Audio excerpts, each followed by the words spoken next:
করতোয়া নদীর গা ঘেঁষে সুন্দর একটা গ্রাম বয়ে গেছে। গ্রামের নাম সুখপুর। গ্রামের নামের মতো গ্রামের মানুষগুলো অনেক সুখী। এই গ্রামে কোনো ঝগড়া ও ঝামেলা নেই, সব মানুষই মিলেমিশে বসবাস করে। এই সুখপুর গ্রামে একজন পরী ছিল। এই পরী গ্রামের মানুষদেরকে রক্ষা করত।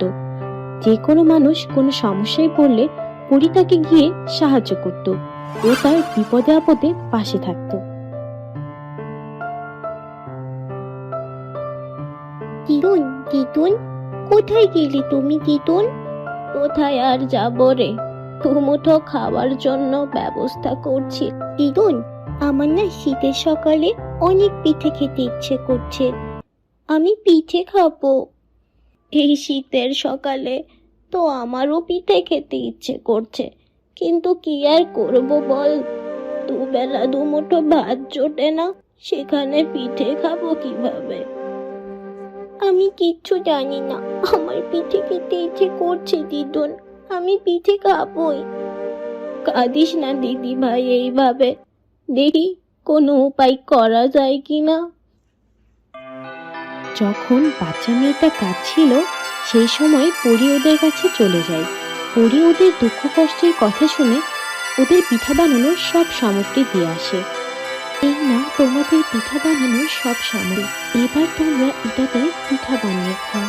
পরি, তোমাকে অনেক অনেক ধন্যবাদ, তুমি আমাদেরকে অনেক সাহায্য করলে। এটা তো আমার দায়িত্ব, তোমাদের যখন যা লাগবে তোমরা আমাকে বলবে। ঠিক আছে পরি, কোনো কিছু হলে আমি তোমাকেই বলবো।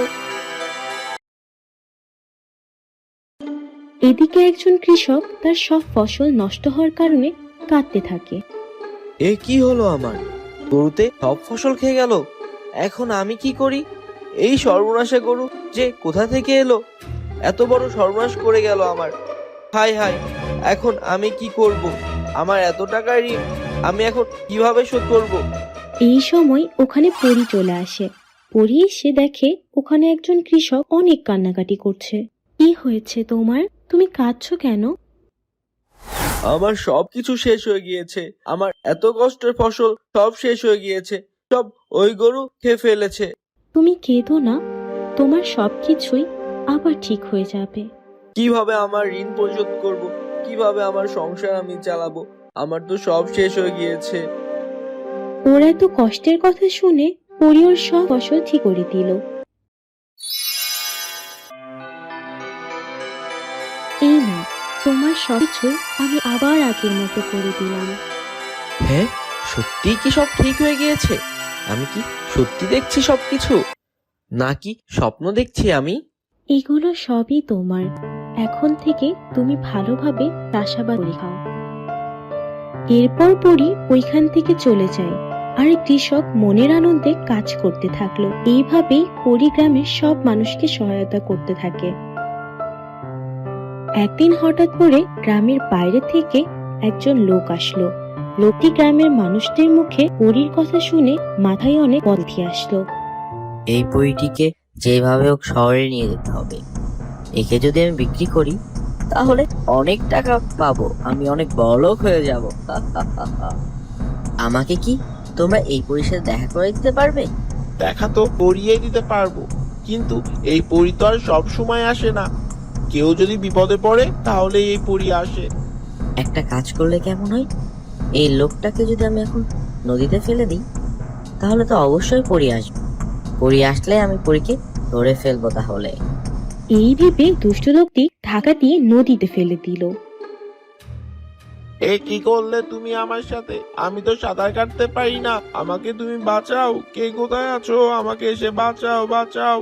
এই শুনে পরী ওখানে চলে আসে। হা হা হা, তুমি চলে এসেছো পরী, এখনই আমি তোমাকে ধরে ফেলবো, তারপর আমি তোমাকে নিয়ে যাবো। হা হা হা হা। বোকা লোক, আমাকে ধরা কি এতই সহজ? তুমি আমাকে ধরতে এসেছো, এখন তোমাকে কি করি তুমি দেখো। এরপরে পরী দুষ্ট লোককে জাদু করে পানির মধ্যে ফেলে দেয় আর গ্রামের মানুষকে উঠিয়ে নিয়ে আসে। বাঁচাও বাঁচাও, আমাকে বাঁচাও, আমার বড্ড ভুল হয়ে গিয়েছে, তুমি আমাকে বাঁচাও, আমাকে এর থেকে বের করো। তোমার এই ভুলে কোনো ক্ষমা হবে না, তোমাকে কেউ বাঁচাতে আসবে না। এই বলে পরি ওখান থেকে চলে যায়, আর লোকটি ওইখানেই মারা যায়। আপনারা আমাদের চ্যানেলটিকে সাবস্ক্রাইব করুন। আমাদের নতুন নতুন কার্টুন দেখতে হলে আমাদের চ্যানেলটির পাশে থাকুন। ধন্যবাদ সবাইকে।